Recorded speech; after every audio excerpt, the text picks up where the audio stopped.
یہ لوگ جو ہیں یہ خادم رضوی کے پیچھے نہیں, یہ حضور کی ناموس کے پیچھے نکلے ہوئے ہیں. تو اس فیکٹر کو سمجھنے کی ضرورت ہے, اور پولیس اور ادارے اس بات کو سمجھتے ہیں کہ ان لوگوں کے ساتھ مزاحمت کے ساتھ کام نہیں کیا جا سکتا اور کام اس طرح نہیں چلایا جا سکتا. لیکن انٹیلیجنس کے پاس اب یہ اطلاعات ہیں کہ ایمبیسی کو جلایا جا سکتا ہے. یہ ایک بہت بڑا سیٹ بیک ہو سکتا ہے پاکستان کے لیے, اور آبویسلی اگر یہ تمام تر لوگ وہاں پر پہنچ جاتے ہیں اور ایمبیسی کے ساتھ کچھ کرتے ہیں تو ہماری افواج یا ہمارے ادارے جو ہیں وہ حرکت میں آئیں گے, اور وہ آگے سے ان کے اوپر اگر کوئی فائر کر دیں یا کوئی اس طرح کی چیز ہو جائے, 4-5 ہزار لوگوں کی کشیدگی ہو جائے, تو وہ بہت بڑی تباہی کی طرف بات جا سکتی ہے. اس لیے انہیں روکا گیا ہے. ڈپلومیٹک انکلیو کو بھی سیل کر دیا گیا ہے. ریڈ زون کی طرف جانے والے تمام تر راستوں کو بھی اس وقت میں آپ کو بتاؤں کہ سیل کر دیا گیا. البتہ یہ لوگ فیض آباد کے ایریے میں کنفائنڈ ہیں. مریم نواز کی ٹویٹ کے اوپر آنے سے پہلے میں آپ کو رات کی امپورٹنٹ اپڈیٹ بھی بتا دوں, اور اس وقت وہاں پر کیا صورتحال ہے وہ بتا دوں. 200 سے زائد TLP کے جو کارکنان ہیں وہ گرفتار ہو چکے ہیں. گھراؤ اس کا مکمل ہے. وہاں پر صحافیوں کو بھی نہیں جانے دیا جا رہا, اور صحافیوں کو کہا جا رہا ہے کہ آپ نے کیا کرنا ہے, اگر آپ اس کی کوریج ہی نہیں کر رہے, آپ کو اجازت ہی نہیں ہے, تو آپ نے وہاں پر جا کے کیا کرنا ہے. پریزن وینز جو ہیں وہ بھی وہاں پر پہنچا دی گئی ہیں. پریزن وینز جو ہوتی ہیں انہیں اس لیے پہنچایا گیا کہ اگر میسو لیول پہ گرفتاریاں کرنی پڑتی ہیں تو سب کو لاد کے لے جانا آسان ہو. خالی پریزن وینز جو ہیں وہ بھی اس دھرنے کے مقام کے آس پاس پولیس نے کھڑی کر دی ہیں. رینجرز بھی سیکیورٹی کے لیے موجود ہیں. اب اگر بات کی جائے رات کو جو جھڑپ ہوئی ہے, یہ فیض آباد کے ساتھ سیکٹر ہے اسلام آباد کا I-8, اور کافی امپورٹنٹ سیکٹر سمجھا جاتا ہے, اور یہاں پر تقریباً اسلام آباد کے بہت اہم لوگ بھی رہتے ہیں. اور اس کے متعلق میں اگر آپ کو بتاؤں کہ اس سیکٹر کے اندر جو رہائشیوں نے ہمیں بات کنفرم کی, میرے کچھ دوست احباب بھی وہاں پر مقیم ہیں, انہوں نے بھی مجھے یہ بات کنفرم کی کہ فیض آباد کے ساتھ جو سیکٹر ہے وہاں پر رات پوری ہم کافی ڈرے ہوئے تھے, ہم سہمے ہوئے تھے کہ وہاں پر ان لوگ آ کے نعرے بازی کر رہے تھے, ڈنڈے پکڑے ہوئے تھے, لاٹھیاں پکڑی ہوئی تھیں. تو اسی سیکٹر کے اندر پولیس کے ساتھ جھڑپ ہوئی ہے TLP کے کارکنان کی, اور یہ بڑی خبر ہے کیونکہ 7 سے 8 پولیس والے جو ہیں وہ زخمی ہوئے ہیں اور انہیں ہسپتال شفٹ کیا گیا ہے. تو یہ ایک بڑی کارروائی ہے جو آپ کے سامنے رکھنا بڑا مقصود تھا. اگر بات کی جائے مریم نواز صاحبہ کی, مریم نواز کے ٹویٹ کی, تو آپ کو یاد ہوگا جب 2017 میں یہ جلسہ ہوا تھا اور دھرنا ہوا تھا, تو اس دھرنے کو علامہ خادم رضوی نے ایجنسیوں کے کہنے پہ ختم کیا تھا. اور اس وقت کا اگر آپ معاہدہ دیکھیں تو اس کے اندر ISI کے ایک افسر تھے, DG ISI نہیں تھے, ISI کے ایک افسر تھے میجر جنرل فیض, تو ان کے سگنیچر بھی تھے. وہ میجر جنرل فیض اب ترقی پا کے لیفٹیننٹ جنرل فیض ہو چکے ہیں, اور وہ DG ISI ہیں. یعنی نون لیگ ایک طرح سے اس دھرنے کا الزام DG ISI پہ لگوا رہی ہے. البتہ اسے معاملے کو حل کروانے والے یہ تھے, انہیں سیف ایگزٹ لے کے دینے والے یہ تھے, اور انہیں بچانے والے یہ تھے, ورنہ ان کی تو بنیادیں ہل چکی تھیں نون لیگ کی اس مذہبی معاملے پر. اور ان کا جرم جو تھا وہ بڑا تھا. ان کا تو جرم تھا, ابھی تو مطالبہ ہے, اس وقت تو جرم تھا کہ وہ ناموس رسولت اور ناموس رسالت صلی اللہ علیہ وآلہ وسلم کا جو قانون ہے اس میں تبدیلی کا معاملہ جو تھا, حلف کے اندر وہ جو ایک ترمیم ہونے جا رہی تھی, تو اس کے اوپر جو بات تھی.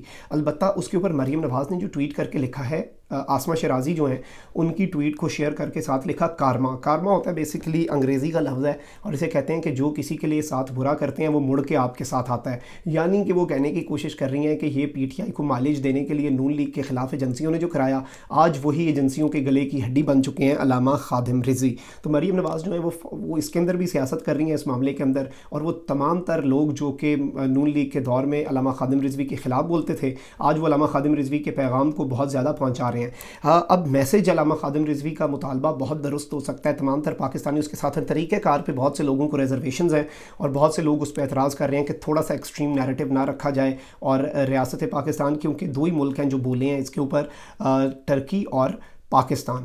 تو ان دونوں ممالک نے بڑا اچھے طریقے سے پاکستان کا کیس آگے رکھا ہے. فرانس کے خلاف بہت زیادہ کارروائی کی ہے, فرانس کو اس کی بڑی آگ بھی لگی ہوئی ہے.